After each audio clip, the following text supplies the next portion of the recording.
I am here with Bill Gates. We know him from Microsoft. We now know him for the Bill and Melinda Gates Foundation. Bill, it's great to see you.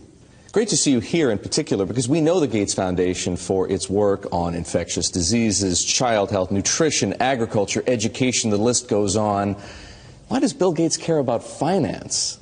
Well, it's all about helping the poorest. And one thing they don't have access to is bank accounts.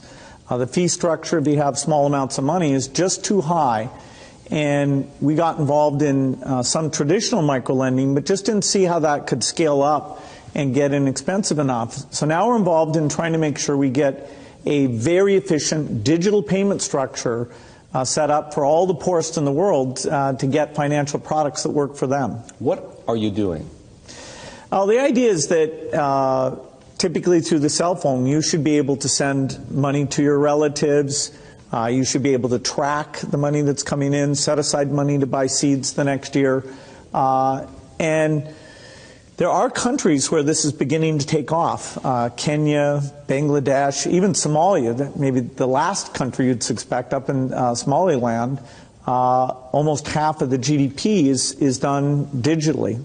I don't need to tell you that the poor have been unbanked for as long as there have been banks. Why is this time different?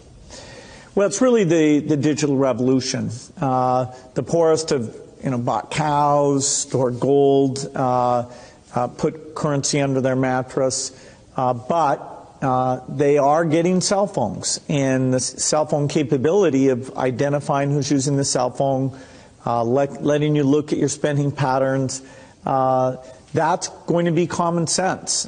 People are going to have help and lots of innovative products competing on top of this digital currency platform.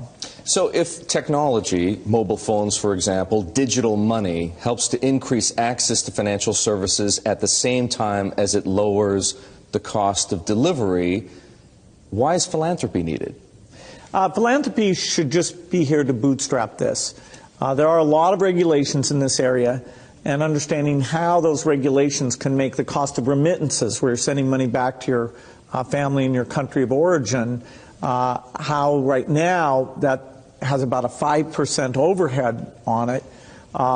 We think we have a role to make sure that, particularly for the smaller transactions, the regulations don't impose those very high costs.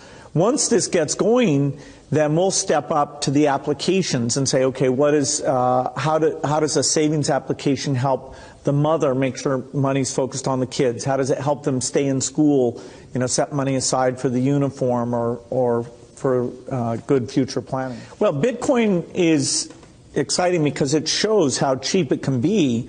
Bitcoin is better than currency in that you don't have to be physically in the same place. And, of course, for large transactions, currency can get pretty inconvenient. The customers we're talking about aren't trying to be anonymous. They're willing to be known. So the Bitcoin technology is key, and you could add to it or you could build a similar technology where there's enough attribution that people feel comfortable. This has nothing to do with terrorism or any type of money laundering. What kinds of people or private enterprises right now are helping to solve the same problems you're interested in? Well, in some countries, the mobile companies have been fantastic. In a few other companies, it's been the banks. In some countries, it's a startup company that's neither a bank nor a mobile company. In Bangladesh, the bKash offering runs across any phone, and they've gotten the regulations so that they have a product that we think will get very, very pervasive. So entrepreneurs are there. The enablement this creates, if you want to put in, say, electricity in a city, collecting your bills is one of the reasons why the underspending of infrastructure in these areas is a real thing holding back the economy. You mentioned banks. Are the legacy institutions, for the most part, banks, credit card companies, payment processors, friend or foe?